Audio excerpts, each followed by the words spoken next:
So I wanted to take a moment to talk to people about fitness, strength, and conditioning.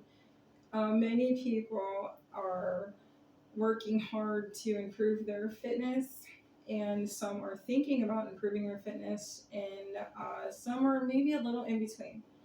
So, as a certified strength and conditioning specialist from the International Sports Science Association, I wanted to give you a great piece of advice that is going to help in the long run. If this is something you already know, then hopefully this can help remind you.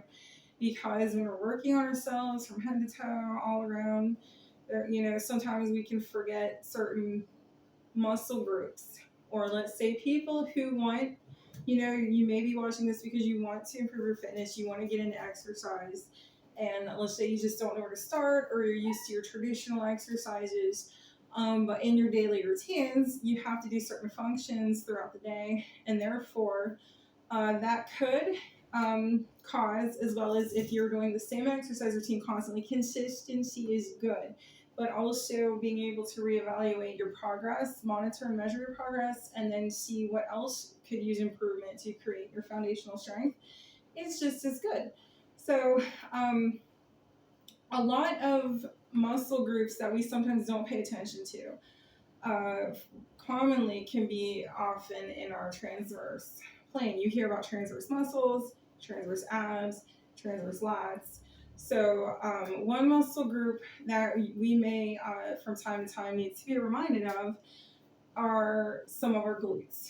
So I was going to talk to you about gluteus maximus, gluteus medius, and of course the gluteus minimus. So most people, when they're doing their squats and their knee raises and their lunges, they're doing a great job of strengthening the outer layers of these muscles. When you're doing this and this, that is getting this gluteus maximus, and the medius is actually underneath. So being able to understand your muscle structure can and how that correlates with your muscular skeletal system, or the skeletal muscular system, it can help you think about where you may need to improve, or it can give you a heads up of what you can communicate with to your personal trainer.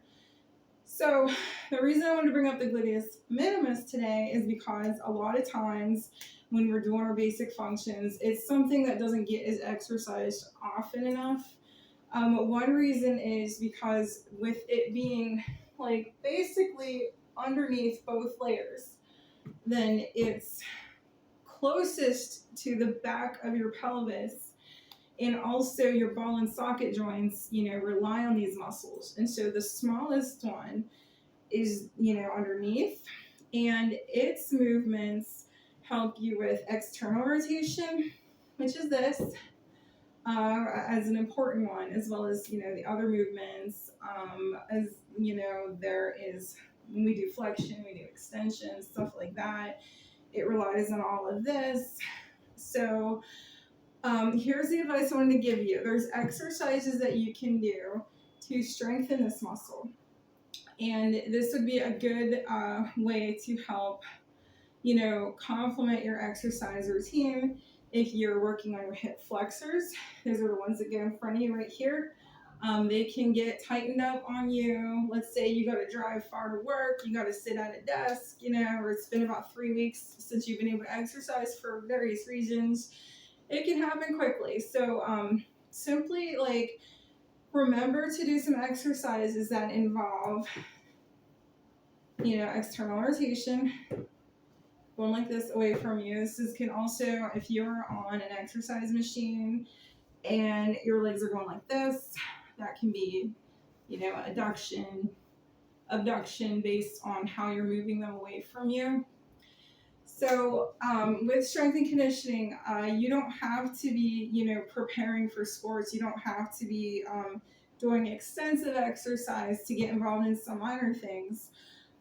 However, it could benefit you before you do your exercises. Even if you don't want to switch your routine, you're motivated to stay consistent with what you're doing, you like your squats, your lunges, Here's an easy way. If you've seen, fitness trainers, and if you yourself uses the band above the knee, resistance band, go with one that could, the thickness could kind of challenge you a little bit. And then just, try to do like the traditional, you could do the pose, the stretch here, make sure your toes are pointed outward. Or whichever squats you like to do. I like to do the parallel, squat here like this. Or of course, one of the more traditional ones like this. If you're squatting like this with the resistance band, then chances are you're recruiting and you're activating those muscle fibers inside your gluteus minimus. So when I say muscle fibers, just a quick heads up, there's different types. And the most explosive ones are the ones that don't get worked as often, and they will not be able to work for as long as the other ones. So the goal is to get the ones that have a balance of explosive power as well as endurance. So go for a resistance that challenges you a little bit. And there you have it. If you have any questions, just let me know.